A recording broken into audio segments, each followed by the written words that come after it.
Imagine waking up every morning with your mind as your strongest weapon, unbreakable, unstoppable, and untouchable. You can't be held back by fear, doubt, or negative thoughts. Every failure turns into fuel. Every problem becomes a chance to learn. You can conquer every moment. This isn't a dream. You may make this happen by following 13 harsh rules that will stop your negative thoughts and give you a strong mentality. These are not polite suggestions. They are hard realities and battle-tested techniques based on the ideas of Stoic thinkers like Marcus Aurelius, Seneca, and Epictetus, who knew that the mind is both a battlefield and a fortress. This video is your plan if you want to stop letting negativity run your life, if you want discipline to become your default, and if you want mental power so strong that it scares your doubts into submission. Get ready. What you're going to learn will make you question everything you believe you know about comfort, fear, and how to become indestructible. Let's get started.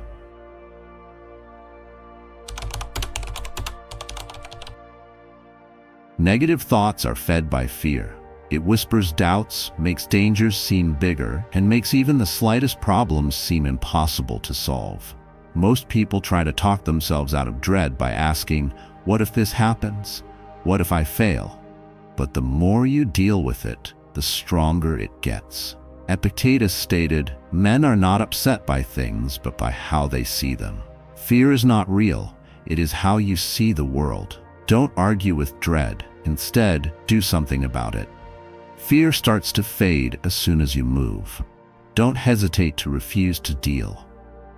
Giving negative thoughts your attention keeps them alive. Fear loves what's to come. It does well in what-ifs and maybes. It makes you feel stuck by making you live through fake tragedies. In his meditations, Marcus Aurelius said, "Don't worry, things can't hurt your soul. They don't move outside, only things that happen inside, like how we see things, can bother them." The emperor knew that terror doesn't come from the events themselves. It comes from the stories we tell ourselves about them. And that story is not required. When panic builds, most individuals try to calm it down by overthinking, making plans for every angle, looking for every reassurance, and waiting for the perfect moment. But perfect never comes. The Stoics engaged in what is now termed negative visualization, intentionally envisioning worst-case scenarios, not to gratify dread, but to demystify it. Seneca said, "We suffer more in our minds than in real life." They took away fear's sting by showing that it was a bluff. You don't kill fear by giving into it. You kill it by showing it. Say you are afraid to speak out at a meeting. Your brain says, "What if they laugh? What if I sound dumb?" The fantasy falls apart as soon as you start talking. Action shows fear for what it really is: smoke without anything to back it up. The more you wait, the more real that smoke looks. A soldier at the front of the conflict can feel his heart racing and his thoughts telling him to run away. Fear becomes the master if he listens. But if he pushes forward, the body gets used to it, the mind gets stronger, and courage comes forth. Fear is a false god that can only control you if you do what it says. So quit trying to work things out with it. Stop asking it for permission. Don't wait for it to say yes. Go ahead instead. Get the weight up. Get the conversation going. Take a step into the unknown. The law is easy. Don't pay heed to fear and do things that make you brave. The indestructible mind knows that fear is only a tale, and you are the one who determines whether to keep writing it or end it.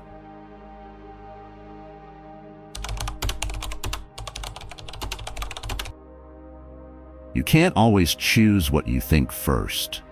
It comes swiftly, either from habit or instinct. But what you do next will determine how you feel. Marcus Aurelius frequently reminded himself of the mind's power over interpretation. If you are pained by anything external, it is not this thing that disturbs you. but your own judgment about it. The first thought may be bad, but you have to pick the second one. Change your despair into focus, your rage into patience, and your doubt into discipline. The mind that can't be broken doesn't want to be perfect. It wants to be able to regulate the order of the thoughts that come after the first one. This is the difference between being weak and being strong. A weak mind thinks that the initial thought is always true, and that every worry, annoyance, and insult must be followed. But a powerful mind doesn't regard the first notion as a command. It sees it as a suggestion. It sees the spark, but it decides what kind of fire to make from it. Seneca taught this idea when he remarked, "We are more often scared than hurt, and we suffer more from our imaginations than from reality." The first thought is usually an imagined dread, an insult that wasn't real, or a guess about what someone intended. It makes you negative and makes you blind to reason if you let it go. But if you stop, take a break, and think about the second notion thoroughly, you can take back control. Think of it like driving a horse. The first thing that comes to mind is the horse's unexpected lunge, which scared it. It goes crazy if you let go of the reins. But if you hold on tighter and steer, the energy becomes beneficial. The mind that can't be broken keeps a tight grip on the reins and never lets the first reaction set the course for the whole thing. For example, someone says something bad about you. You could be angry at first and think, "How dare they?" But your second thinking could be wise. Maybe there is some truth here. Maybe it says more about them than it does about me. This could be a good time to work on your patience.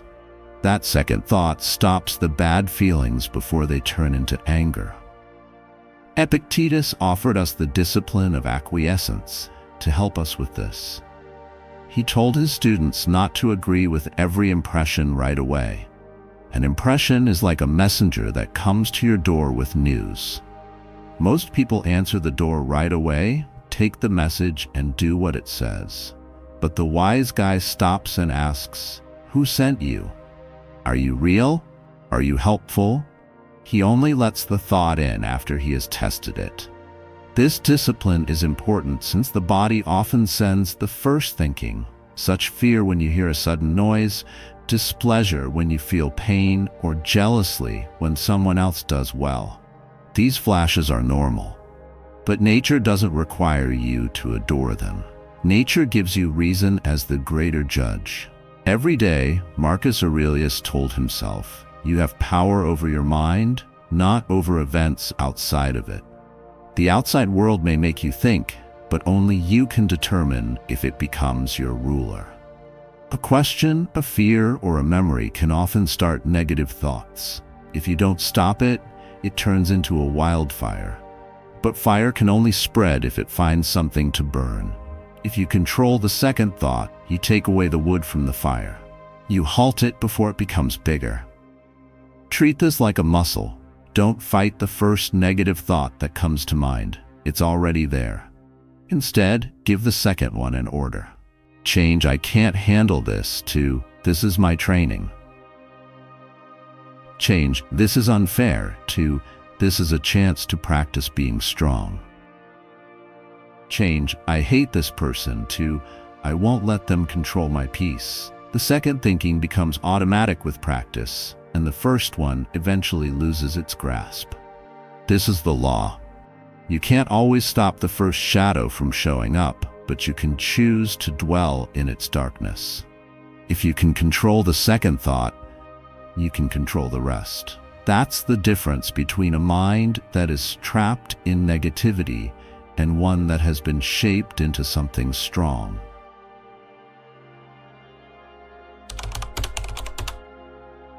Being a victim is a great way to spread negativity. When someone blames others, including circumstances, luck, or even fate, they have given up control. But the Stoics believed in a harsh truth. Freedom comes from taking responsibility. Seneca said, "The poor man is not the one who has too little, but the one who wants more. Complaining and blaming simply show that you want a different world. Taking responsibility implies taking charge of your actions, decisions, and discipline, especially when things aren't fair. It's not about feeling guilty. It has to do with power. The one who takes charge of the battlefield of the mind is the one who takes responsibility. You become a slave to luck when you don't take responsibility for your actions. You become a slave to every insult, disappointment, and change in the wind. You say, "They make me unhappy. That was the reason I failed. I'm unhappy because life isn't fair." But as soon as you say this, you give up your freedom. Epictetus, who was born into slavery, knew this better than most people. He remarked, "Remember that you are an actor in a play that the author chooses. It's short if the play is short, and lengthy if it's long. If he wants you to act like a poor guy, make sure you do it well. If he wants you to act like a cripple, a tyrant, or a private person, do it well." That is a harsh responsibility. You don't get to choose the stage, the script, or the environment. You can pick how to play your part, though. You blame the audience, the lights, and the other actors when you don't take responsibility. But if you take responsibility, you can do well in any role. Excuses are what negativity thrives on. When something goes wrong, the mind automatically hunts for someone or something to blame. This feels good right now because it takes the weight off. But being comfortable doesn't mean being free. The Stoics wanted to be strong, not comfortable. They recognized that making excuses simply makes you weaker, since it means you can't change. Marcus Aurelius was in charge during wars, plagues, and betrayals. He could have blamed the gods, the generals, or the Senate. His meditations, on the other hand, portray a man who reminds himself every day, you have power over your mind, not outside events. You will discover strength if you understand this. This was not denying that things were hard. It was realizing that the only real power is taking care of your own mind. To accept this law, you need to stop asking, "Why is this happening to me?" and start thinking, "What am I going to do with it?" Responsibility turns every problem into a chance to learn. A betrayal is not just painful, it teaches you how to be strong. A failure is not just a loss, it teaches you how to be disciplined. Even unfairness can teach you how to be patient and strong. But being responsible is hard because you can't hide from it. You can't run away from excuses, blaming, or feeling sorry for yourself. You need to look in the mirror and say, if I'm angry, it's because I let myself get angry. It's because I quit battling that I lost. If I'm angry, it's because I gave up my tranquility. Being honest stings at first, but it is also freeing. You have the ability to change your mind if you made it that way. The Stoics thought that freedom isn't political. It's something you feel inside. Epictetus, even though he was a slave by law, said he was freer than emperors who were slaves to rage, avarice, and fear. Brutal responsibility means knowing that you are in charge of your own thoughts, no matter who you are, what you've been through, or how much pain you've been through. This soil does not allow negativity to grow. When you say that you own your thoughts completely, there is no room for blame, excuses, or being a victim. There is just power, personal power that is strong and unbreakable. This legislation is harsh since it doesn't let anyone else take the blame or save you. But it also gives you everything you need to get rid of negativity for good. Negative thoughts feed on what you take in. Toxic news, gossip, idle talk, and constant scrolling all poison the mind. When you fill your body with rubbish, it gets weaker. When you fill your head with useless chatter, it gets weaker too. Chaos is not good for the mind, but modern life is full of it. The never-ending flow of ideas, the outrage cycles, and the made-up crises. Each part of this poison settles into our minds and changes how we see ourselves and the world. Epictetus said, "If you want to get better, be okay with looking dumb or ignorant about things that don't matter." He didn't mean that people should stay ignorant. He meant that people shouldn't waste their time on things that don't help them find virtue or peace of mind. To stop the poison, you need to stop wanting to know things that don't help you grow. The world will always try to get you to pay attention to its noise. Arguments that never end, scandals that never matter, and things that are meant to keep you from focusing. Seneca also warned against this in his letters, saying, "What's the point of learning useless things that wear you out and don't help you?" Knowledge that disturbs your tranquility is not knowledge but clutter. You can't get stronger if your mind is full of junk. If you keep feeding negativity, you won't be able to rise beyond it. Marcus Aurelius put this idea into action every day. He told himself to protect the inner citadel and not let in thoughts that weren't powerful enough. He said, "The things you think about affect how good your mind is. The color of your ideas changes your spirit. If every idle gossip, every headline of doom, and every bitter complaint from others stains your spirit, what color are you painting your life with?" To starve the poison means to be disciplined in both what you do and what you eat. Instead of gossip, talk about philosophy. Instead of complaints, be thankful. And instead of mindless scrolling, study hard. Silence is food in and of itself. The mind starts to recover, get stronger, and get sharper when it is quiet. The Stoics understood that one cannot prevail in the battlefield of the mind if it is populated with the armaments of others. It's easy to choose. You can either feed negativity with poison that never ends, or you can starve it by regulating what goes into your head. Not just what it does, but also what it won't let in, makes the mind impenetrable.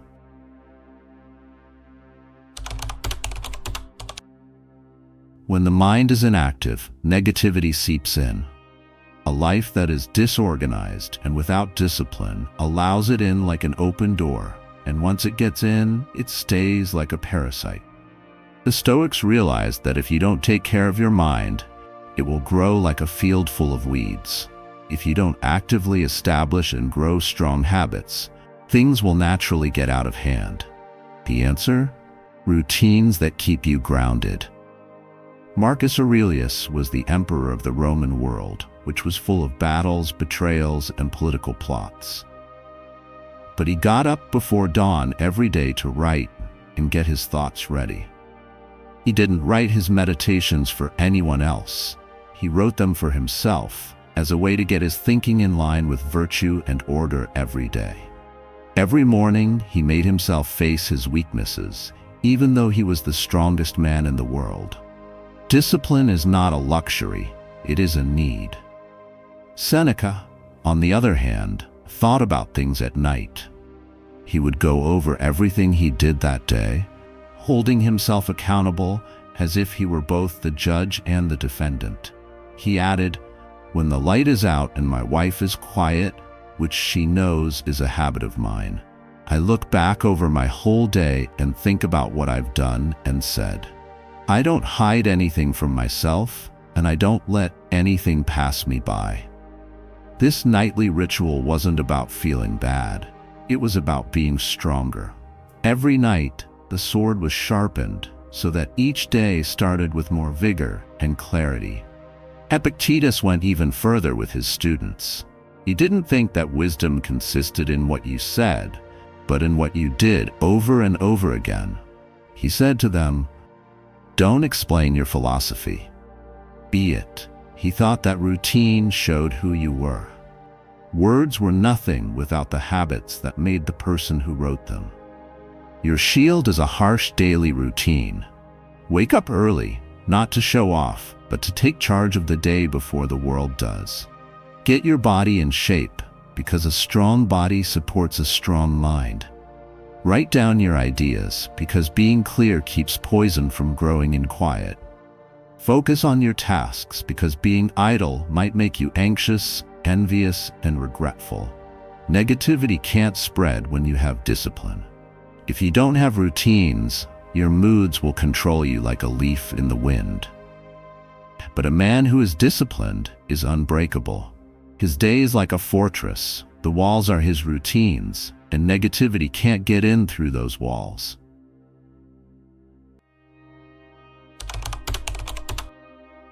Words aren't innocuous. They change the mind that speaks them. Your subconscious listens when you say things like, "I can't," or "I'm not good enough." Each time you do something, it makes deeper grooves in your identity, and over time those grooves turn into chains. Language is more than only talking to each other. It also teaches you things. Marcus Aurelius told himself every day, the soul becomes colored by its thoughts. He realized that what you say again and over again, whether it's strong or weak, slowly changes who you are. If you use words that mean defeat, you will feel defeated. You will be resilient if you speak resiliently. Epictetus went even further by saying that casual speech is an indication of a careless mentality. He said, "First, tell yourself what you want to be, and then do what you need to do."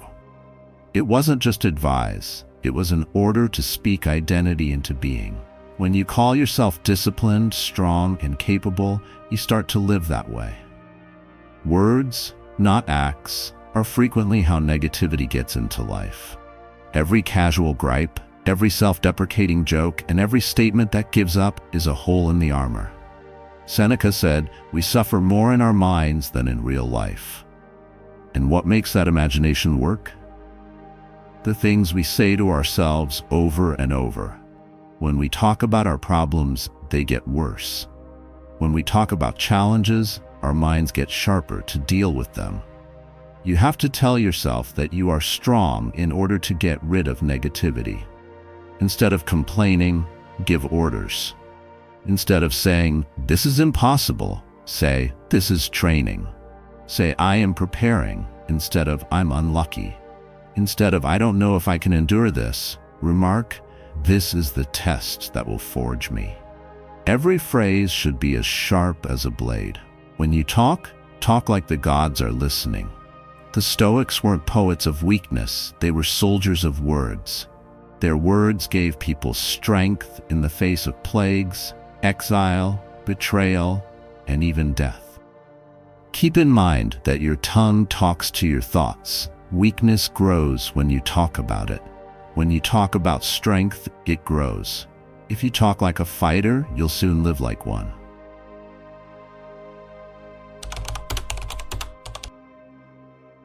Not every notion should be said out loud.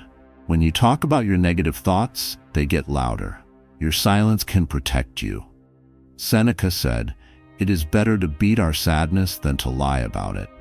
When you moan, vent, and talk about how bad things are all the time, you don't make your suffering less, you make it worse. Every word you say plants new seeds of misery in your head. What could have died in silence now sprouts into thorny vines that get in the way of your thinking. The one who doesn't follow the rules gives his enemies sound to eat. The disciplined man lets it die in the dark. Being quiet doesn't mean you're weak, it means you're in charge.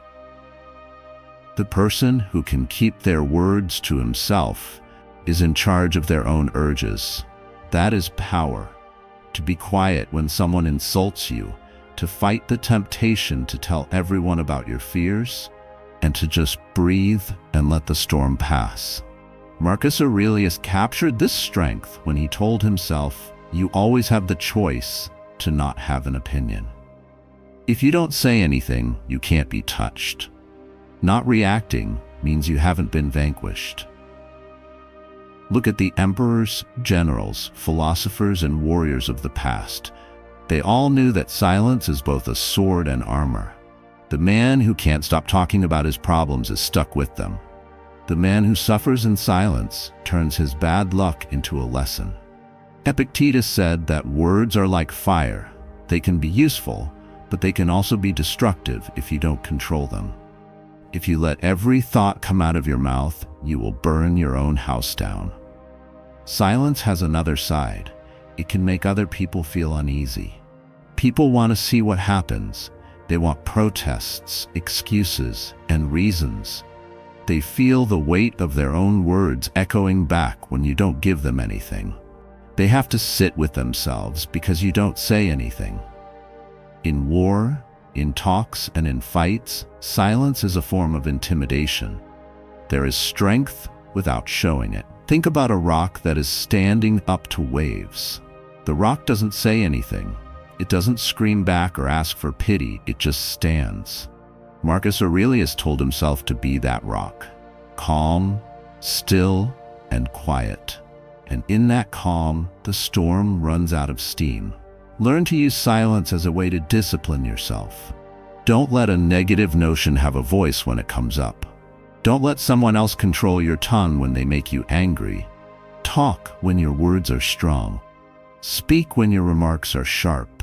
But don't talk just to let out your weakness. Silence is the source of strength. What you don't say can't control you. You will eventually discover something powerful. Silence changes the way you feel inside. The ideas that used to shout for attention are now quiet. You don't give them words anymore. They get weaker, fade away, and then go away. This is why the trained fighter says less but means more with each word.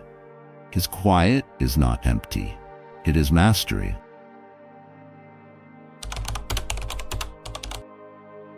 The body and mind are one.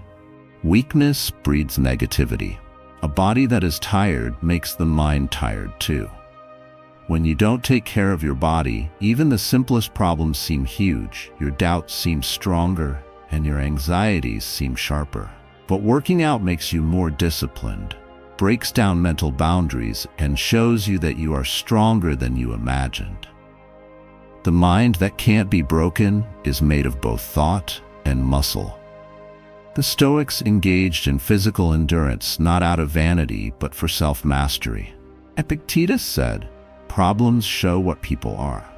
They push their minds and bodies to the maximum by putting themselves in uncomfortable situations on purpose, like exercising, fasting, being cold, or working hard for a long time.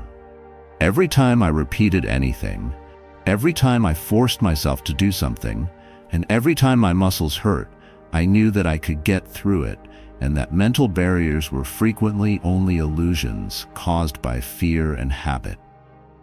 Marcus Aurelius likewise worked out to make his mind stronger, not to show off. He wrote, "The obstacle to action moves action forward. The way becomes what stands in the way." When you run against fatigue, lift weights, or put up with pain, you are showing that you can resist. The body teaches the mind things that it can't learn only by thinking: patience, tenacity, and resilience. A weak, untrained body whines about small pains, gives in to every temptation, and runs away from every challenge. A strong body, on the other hand, doesn't whine when it hurts, keeps going when it's tired, and finds strength in hard times. The mind works in the same way. Every time you overcome a physical difficulty, your brain learns to deal with fear, uncertainty, and negativity in the same way. Seneca said, "We are often more scared than hurt, and we hurt more in our minds than in real life." Physical training is a useful way to get over this pain. Your mind recognizes that fear is typically heightened when your body has been through controlled suffering. You see that pain, suffering, and challenges are just temporary, bearable, and even helpful. This understanding stops negative thoughts before they even start. Training your body also helps you stick to your routines, which is another great way to keep negative thoughts at bay. Running, lifting, or doing calisthenics in the morning gives you structure, discipline, and momentum. The physical activity resets your neural system, clears your head of worrisome thoughts, and makes your thinking sharper and stronger. You are essentially creating a fortress of strength and discipline around your mind. Laziness, self-doubt, and reluctance are some of the ways that negativity hits. Every push-up, run, and set of squats is a small win against this enemy inside you. Every time you do something physically disciplined, you tell your mind, I am stronger than fear. I am stronger than my doubts. I am stronger than being weak. As you keep practicing, your mental endurance starts to match your physical endurance, and things that once seemed impossible now appear doable. It's easy to follow the law. Train the body and the mind will follow. If one is weak, the other will be weak too. If one is strong, both must be strong. You are also building mental strength as you build physical strength. Your body becomes proof of your ability, a living reminder that limits are often set by yourself, and your mind starts to act based on this proof. That's why Stoics looked for ways to make themselves uncomfortable on purpose. They took cold baths, traveled long distances, went without food, and put themselves through hard times not to be mean, but to develop their brains to be strong. This soreness is not something that modern life protects you from. You take back control by choosing it on purpose. When negativity sees that you've already learned how to rise beyond pain, resistance, and fear, it loses its grip. So, take on the challenge. Make your body work. Put up with the cold, the tiredness, and the burn. Every drop of sweat should remind you that you are stronger than your doubts, bigger than your anxieties, and more free than your negative thoughts. A body that won't give up and a mentality that won't let weakness control it make an indestructible attitude. People who are weak complain. Every complaint you make shows that you are not in charge of your life and that the world is. It is the voice of giving up that sounds like expressiveness. The Stoics hated it because it messes with your head, weakens you, and makes you more dependent on things you can't control. Every day, Marcus Aurelius told himself not to curse the things he couldn't change. He noted in his meditations, if something outside of you is bothering you, it's not the thing itself that hurts you. It's how you see it. You can change how you see it at any time. Complaining is only the mind's way of refusing to change that estimation. It means that the mind is not free, but is instead a slave. Seneca said the same thing, warning that complaining never alters things. It just makes them worse. He stated, "We are often more unhappy through imagination than reality." Every complaint that is spoken out loud or merely thought about makes it worse. When you whine, you provide negative energy to others. It's like putting wood on a fire that you don't want to go out. The intellect that can't be broken knows that the world will never be flawless. People will fail, grief will come, and life will not be fair. You don't have to complain, though. You can either give in to it and let your voice sound weak, or you may deny it and get your power back through quiet or action. Instead of whining, try to solve the situation. If that doesn't work, try to accept it calmly. The next time you want to whine, stop and ask yourself, does this make things better, or does it just make me feel better about my weakness? If the response is the second one, don't say anything. This break teaches your mind not to give in to pointless negativity. Over time, not having any complaints makes you stronger inside, and your mind gets clearer for good thoughts. Complaints are a way of giving up. They all say, life has me at its mercy. I can't take it anymore. I can't change anything. A mind that can't be broken can't afford to give up. Instead, it decides to act, endure, or be quiet. It sees problems as tests of character, not as unfair things to talk about. Epictetus provided a formidable instrument, the discipline of consent. He emphasized that impressions, thoughts, feelings, and impulses should not simply be accepted as truths. Stop when you feel the need to whine. Look at the impulse. Ask it. Only agree with ideas that help you grow, get stronger, and learn. You should not let anything else, especially complaints, into your mind. The result is life-changing. You break a chain that keeps your mind stuck in negativity when you refuse to complain. You change a habit of being weak into a habit of being strong. Life doesn't alter right away, but how you deal with it does. You stop telling the story of being a victim and start living the story of being in charge. You get stronger every time you kill a complaint. Every time you turn anger into action, anger into thought, or frustration into endurance, you make yourself more resilient. The mind that can't be broken isn't stupid. It knows about pain, unfairness, and hard times. But it never lets the lips or mind say, "Give up." The legislation is straightforward, but harsh. Complaints are poison. Let them go hungry. Do something, think about it, or be quiet instead. This way, you take back control of your own feelings, thoughts, and life.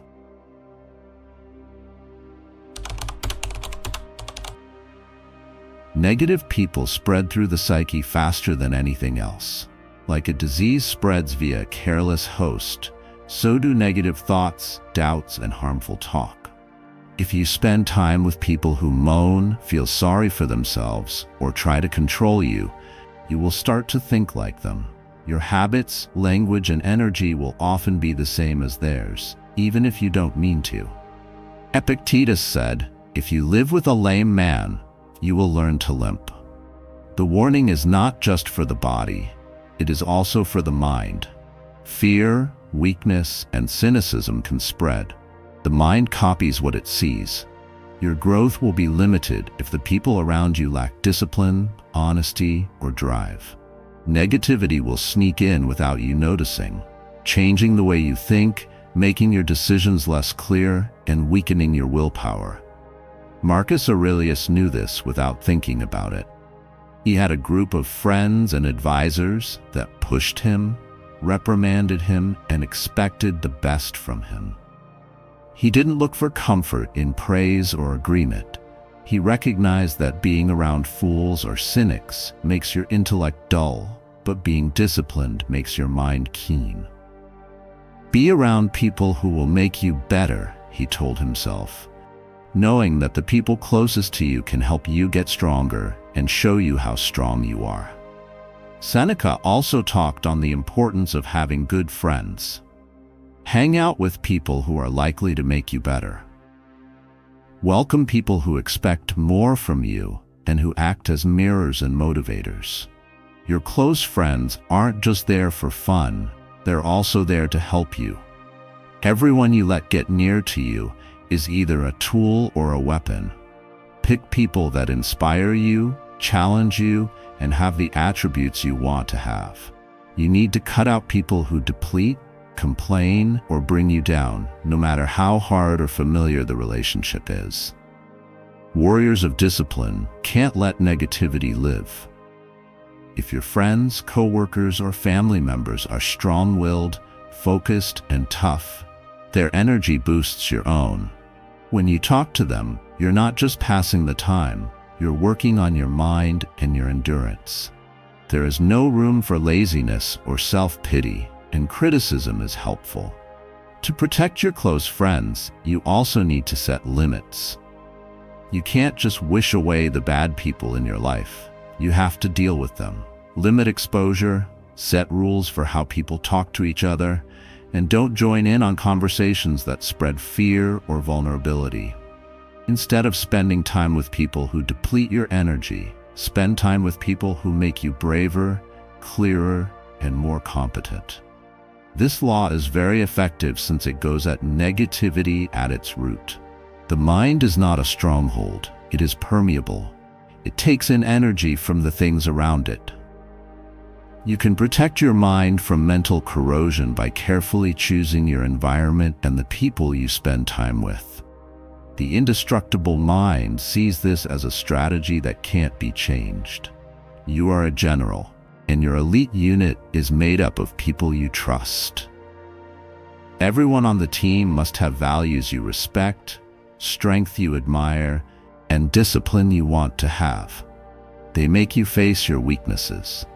Your peace is safe without them. Negativity can't survive here because it doesn't have any friends. Choose your circle carefully. Fight to keep it safe. And don't forget, you are the sum of the minds you spend the most time with. Make sure those minds are strong, disciplined, and can't be broken.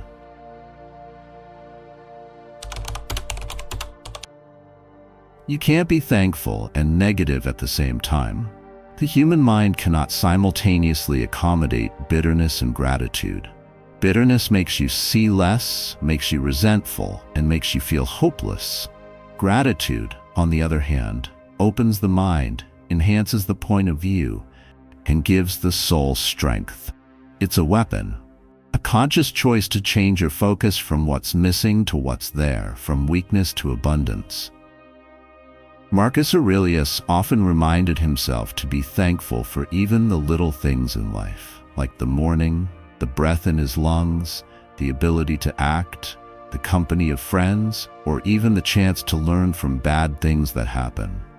He writes in his meditations as if he is training himself. When you get up in the morning, think about how lucky you are to be alive, to breathe, to think, to enjoy, and to love. Every day is a struggle, and thankfulness is armor against the arrows of envy, the stones of despair, and the slings of bitterness. Seneca stressed the same idea, telling people to think on the good things they often take for granted. He wrote, "Nothing is enough for the man to whom enough is too little." The habit of being aware of what you already have teaches your mind not to complain and makes you less likely to feel angry. Gratitude directs your energy toward reality rather than fantasy, toward what you can influence instead of what you cannot. Gratitude as a discipline is not just a passing feeling, it is a planned way to practice. Every morning, write down your wins, lessons learned, or even little blessings that you might not think about often. For example, a peaceful time of introspection, a kind comment from a stranger, or the strength to tackle another obstacle. Each acknowledgement is a bullet that kills hopelessness. Every time you think about anything, it makes your mind stronger. Epictetus, who lived through slavery and other hardships, regarded thankfulness as a way to be free. He is a wise man who does not grieve for the things he lacks, but rejoices in what he possesses. Gratitude changes how you see things. What used to appear unimportant is now really important. What used to make people moan is now a source of strength. The mind goes from a place where people whine to a place where they are strong. This law also teaches how to see things from different points of view. Comparing yourself to others, wanting what you don't have, or being angry about things you can't change can all lead to negative thoughts. Being thankful stops you from comparing yourself to others. You get your attention and energy back by focusing on what's there in front of you. Every moment you recognize becomes a source of strength, and every blessing reminds you that you can get through anything. Make thankfulness a choice. Write it down, say it out loud, and think about it. Let it fill your mind until there's no room for bitterness. Gratitude doesn't make problems go away, but it does affect how you deal with them. You endure with clarity, act with confidence, and think with purpose. Remember that being thankful isn't passive. It is ammo. Every reflection recharges your mind against hopelessness. Every time you say thank you, you make your inner fortress stronger. You build a mental habit that naturally fights negativity and strengthens your mind by doing it every day. Negativity is afraid of thankfulness because it can't exist where strength and perspective are strong. When you appreciate things, the bad things that come from complaining, being jealous, and being sad will go away. The indestructible mind doesn't see thankfulness as an afterthought. It sees it as a weapon of survival and a way to control the turbulence inside that threatens tranquility.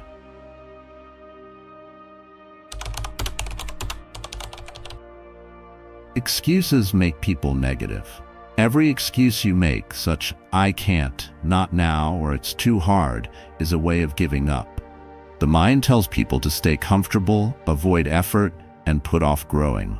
The Stoics hated this delay since life doesn't wait for anyone, and every day you waste is a day you lose your potential. Seneca said, "Life goes by quickly while we are putting things off." Every excuse is a vote for weakness, a sign that you let fear, outside events, or time govern you. The mind that can't be broken won't give up. It moves not because everything is flawless, but because mastery requires it. Waiting just makes things worse. Doing something makes them go away.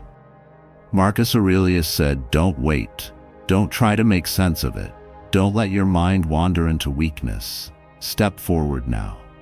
Taking action is the best way to get rid of sadness, self-pity, and skepticism.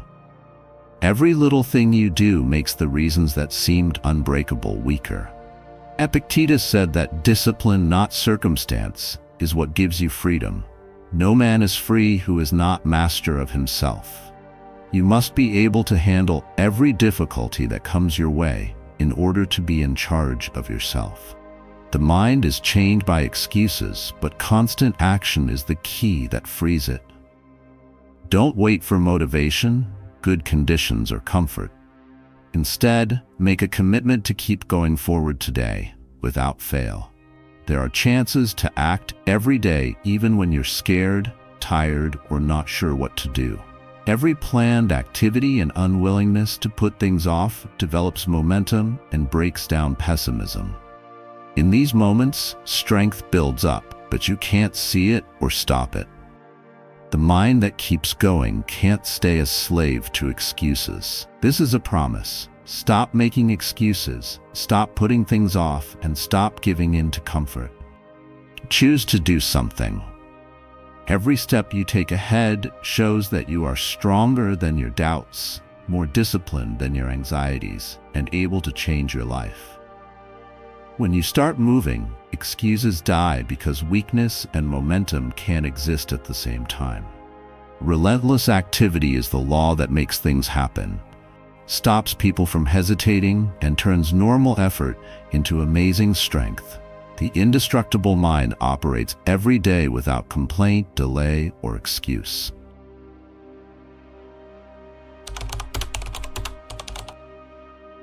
Negativity doesn't go away all at once. It is strong, invasive, and patient, like a weed that grows back if you don't pay attention to it. It takes more than one act of bravery or a moment of clarity to beat it. It kills through endurance, through not giving up, even when it comes back over and over again. This is the last and maybe most important law. You can't win over your mind right away. You have to fight it every day. Marcus Aurelius said that a strong man is like a rock that waves hit. It stays standing while the sea's anger falls at its feet. The storms and seas don't stop, but the rock's strength turns the sounds around it into background noise. The unbreakable mind also meets the same problems over and over again: doubts, fears, and negativity, and it never gives up. Seneca said, "Hard times make the mind stronger, just like hard work makes the body stronger." Endurance is the forge that shapes and strengthens mental toughness. Every day you deal with problems without complaining, every challenge you meet with patience and focus, and every moment of discomfort you accept instead of fighting against. You chip away at negativity until it no longer rules you. Weakness stays alive by avoiding things. Strength endures through perseverance. Epictetus put this idea into reality when he said, "It's not what happens to you that matters, but how you react to it." Endurance isn't something that happens on its own. It is being involved in life as it happens and not letting what happens to you affect how you feel inside. You don't wait for problems to go away. Instead, you face them over and over until your mind learns that nothing outside of you can control your inner reality. Endurance turns fear into something you know, pain into knowledge, from doubt to confidence. Every struggle you face without giving up shows you that pessimism doesn't have much power, that your mind is stronger than any doubt, and that resilience is not something you are born with, but something you learn to achieve. Think about the small problems you face every day, such tiny setbacks, criticism, delays you didn't see coming, and times when you doubt yourself. Each can cause a brief breakdown, or each might be seen as a chance to practice endurance. These frequent clashes over time create a strong character and a mind that doesn't shake at the storms of life. Winning by being strong also teaches you to be patient. Marcus Aurelius regularly told himself that life goes at nature's pace. Time is a river, a constant flow, and we must endure its current. The mentality that can't be broken doesn't expect results right away, doesn't want perfection right away, and doesn't give up as the fight goes on. Instead, it keeps going, getting stronger through repetition, patience, and resilience. You don't just get an indestructible mind, you have to work at it by facing what others run away from over and over again. Life will constantly send waves, storms, and tests at you. But if you stand solid every day, the anger of negativity will wash over you and fall harmlessly at your feet. The last law is endurance. The law is what guarantees lasting success. The law is what turns daily discipline into lifelong power. And the law is what turns a mind into a fortress that no situation can break through. The world is not the adversary. The tempest inside you is the enemy. The voice of fear, the burden of complaints, and the poison of excuses. These 13 harsh rules are not lessons, they are weapons. Don't let fear stop you from negotiating. Take charge of your ideas, take full responsibility, poison with food, make routines that are hard to break. Talk like a warrior, accept silence, teach your body, stop complaints, protect your circle. Be grateful, stop making excuses, and most importantly, keep going. The Stoics showed it hundreds of years ago. If you learn how to control your mind, it can't be broken. If you follow these rules, negativity will no longer control you. You will control it. Once you have a strong intellect, nothing in this world can stop you.